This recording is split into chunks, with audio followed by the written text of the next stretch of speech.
श्री स्वामी समर्थ. स्वागत आहे तुमचं माझ्या युट्यूब चॅनलमध्ये. आजचा दिवस तुम्हाला खूप छान सुख समाधानाचा आणि आनंदाचा जाऊ देत ही स्वामींच्या चरणी प्रार्थना करते आणि आज या नवीन व्हिडिओला सुरुवात करते. तर बघा मित्रमैत्रिणींनो, उद्या आलेली आहे शाकंभरी पौर्णिमा किंवा पौष पौर्णिमा.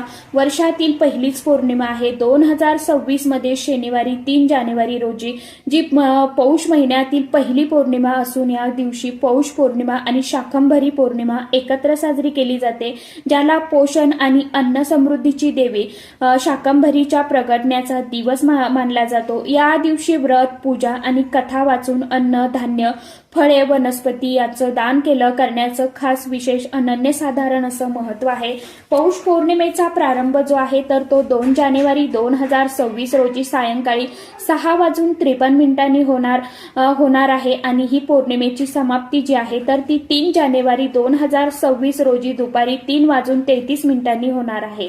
म्हणूनच ही पौर्णिमा 3 जानेवारीला साजरी करण्यात येणार आहे. पौष महिन्यातील शुक्ल पक्षातील सप्तमी तिथीला शाकंभरी देवीचं नवरात्र चालू होतं आणि त्याचबरोबर ही शाकंभरी पौर्णिमेला नवरात्र समाप्त होत असतं आणि म्हणूनच ही पौर्णिमा साजरी केली जाते. तर बघा, या शाकंभरी पौर्णिमेच्या दिवशी स्नानाला आणि दानाला खास विशेष अनन्यसाधारण असं महत्व दिलं जातं.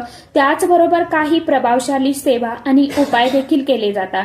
त्यामुळे आजच्या व्हिडिओमध्ये मी तुम्हाला असाच एक अतिशय अत्यंत प्रभावशाली उपाय जो आहे तर तो सांगणार आहे. आता कोणता उपाय आहे? आपल्याला फक्त एका ठिकाणी असा हा एक दिवा जो आहे तर तो लावायचा आहे.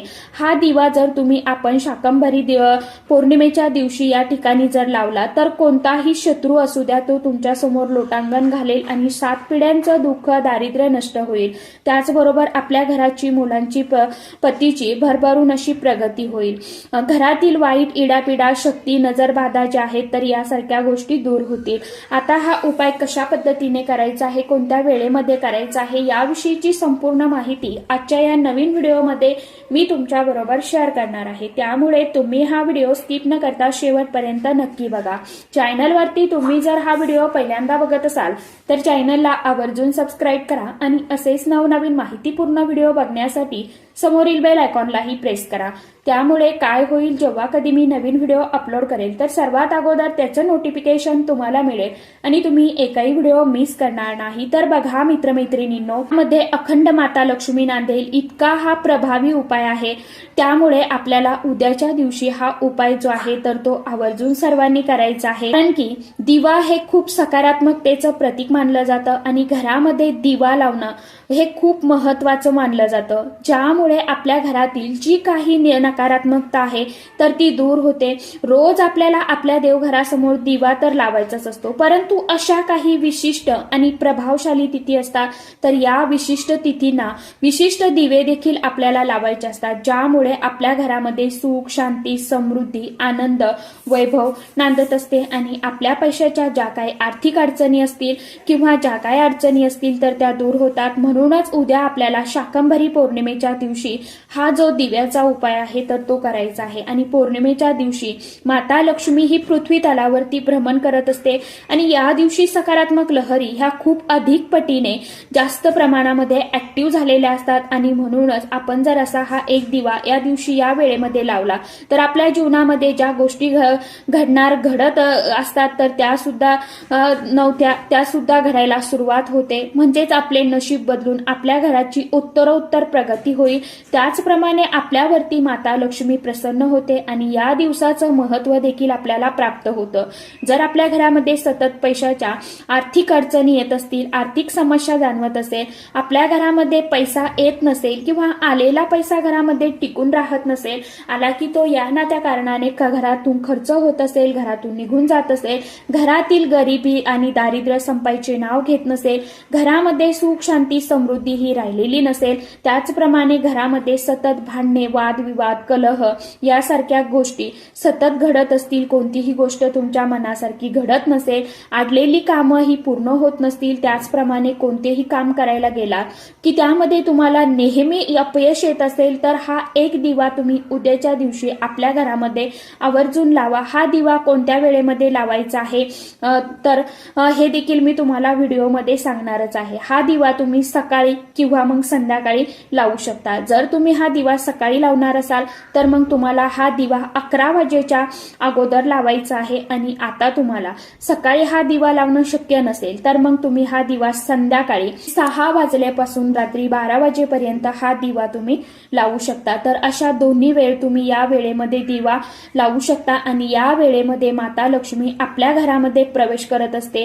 ही वेळ माता लक्ष्मी घरामध्ये येण्याची वेळ असते। सकारात्मक लहरी या वेळेमध्ये खूप अधिक पटीने जागृत झालेल्या असतात। या वेळेमध्ये जर आपण असे सेवा उपाय केले तर त्याचे आर्थिक फळ जे आहे तर ते आपल्याला मिळत असते।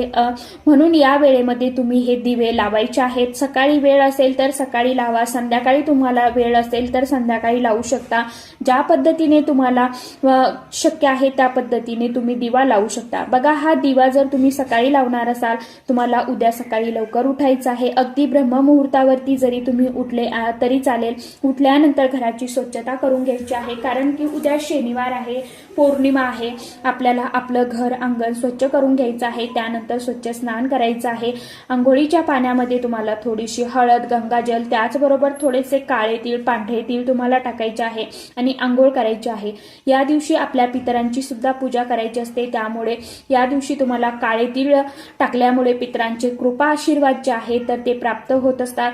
त्यानंतर तुम्हाला स्वच्छ कपडे परिधान करून देवघरातील देवी देवतांची नित्य पूजा, सेवा, अर्चा करून घ्यायची। आपल्या देवघरामध्ये जे देव आहेत त्यांची पूजा करा, त्यांना स्नान घाला, पंचामृताने घाला किंवा दह्याने घाला, दुधाने घाला किंवा स्वच्छ पाण्याने स्नान घाला। देवी देवतांचं विधिवत पूजन करा। धूप, दीप, अगरबत्ती लावून आपल्याला ओवाळून घ्यायची आहे। घरामध्ये वातावरण प्रसन्नमय करायचं आहे। त्यानंतर तुम्हाला हा प्रभावी उपाय जो आहे तर तो करायचा आहे। आता तुम्हाला काय करायचं आहे, हा दिवा लावण्यापूर्वी तुम्ही देवघरातील दिवा तुम्हाला अगोदर प्रज्वलित करून घ्यायचा, धूप दीप लावून घ्यायचा। आता तुम्ही हा उपाय सकाळी करणार असाल ना तर असं करायचं आहे, संध्याकाळी करणार असाल तरी सुद्धा तुम्हाला देवघरातील दिवा धूप लावून घ्यायचा आहे। त्यानंतर तुम्हाला थोडंसं गव्हाचं कणिक मळायचं आहे। कणकेमध्ये तुम्हाला 1 चिमूटभर हळदी टाकायची आहे। हळदीचा पिवळा दिवा तुम्हाला कणकेचा बनवून घ्यायचा आहे, म्हणजेच तुम्हाला त्या कणकेमध्ये हळद टाकून कणकेचा दिवा तयार करायचा। आता हा दिवा बनवताना तुम्हाला 7 मुख तयार करायचे आहेत, म्हणजे 7 मुखी दिवा तुम्हाला तयार करायचा आहे। यानंतर एक प्लेट घ्यायची, त्या प्लेटमध्ये तुम्हाला हळदी कुंकू मिक्स करायचं आणि एक स्वस्तिक काढायचं आहे। स्वस्तिक काढत असताना स्वस्तिकमध्ये 4 डॉट द्यायचे आहे, साईडला 2-2 लाईन ओढायच्या आहे। त्यानंतर तुम्हाला त्या प्लेटमध्ये स्वस्तिक वरती थोडेसे तीळ जे आहेत ना तर ते पांढरे तीळ ठेवायचे आहे आणि त्या तिळावरती हा 7 मुखी दिवा तुम्हाला ठेवायचा आहे। त्यामध्ये 7 वाती घालायच्या आहे। आता तुमच्याकडे या दिव्यामध्ये टाकण्यासाठी शुद्ध गाईचं तूप पाहिजे। आता शुद्ध गाईचं तूप नसेलच तर मग तुम्ही म्हशीचं घातलं तरी चालेल, पण म्हशीचं तूप घातलं तर मग तुम्हाला त्यामध्ये चिमूटभर हळद टाकायची आहे आणि 7 वाती त्यामध्ये घालायच्या आहे।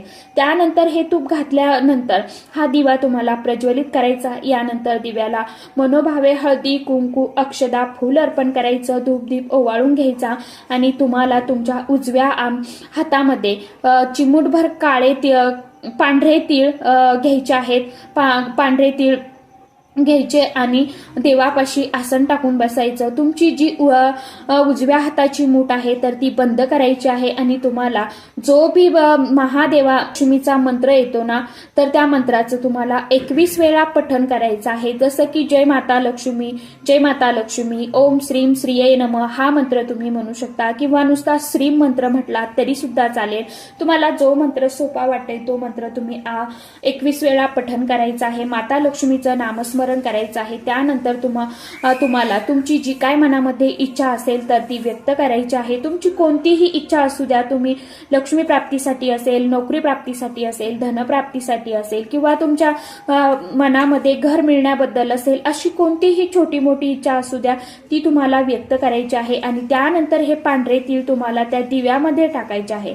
तीळ जे असतात तर ते दारिद्र्यनाशक असतात आणि असे तीळ जर आपण दिव्यामध्ये टाकले तर आपल्या घरातील दारिद्र्य जे आहे तर ते दूर होऊन जातं आणि आपल्या घरामध्ये माता लक्ष्मी जी आहे तर ती वास करत असते। अखंड लक्ष्मी प्राप्ती होण्यासाठी हा दिवा आपल्याला लावायचा आहे। अशा पद्धतीने हा दिवा लावायचा।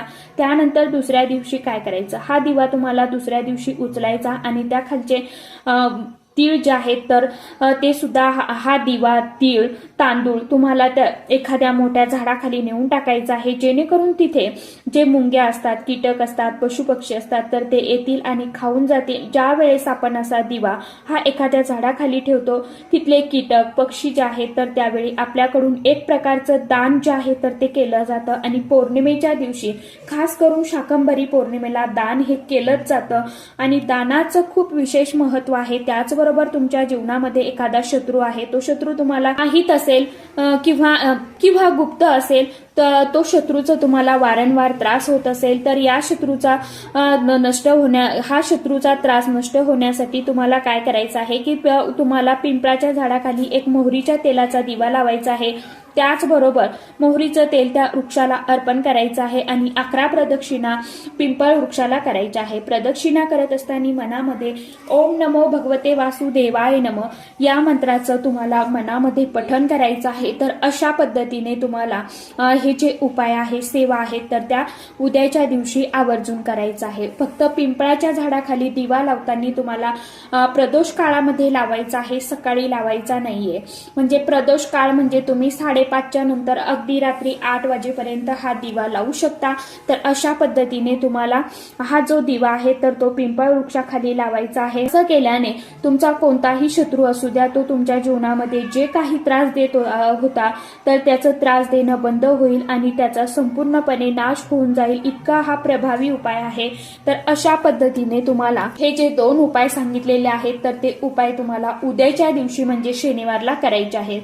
तर आशा करते व्हिडिओमध्ये सांगितलेली माहिती तुम्हाला समजलीच असेल. तर चला, आजच्या व्हिडिओमध्ये इतकीच माहिती होती. कशी वाटली नक्की सांगा. व्हिडिओ आवडला तर चॅनलला आवर्जून लाईक, शेअर, सबस्क्राईब जरूर करा. परत भेटूया नवीन माहितीसोबत, नवीन व्हिडिओसोबत. तोपर्यंत सर्व माझ्या युट्यूब परिवाराला श्री स्वामी समर्थ.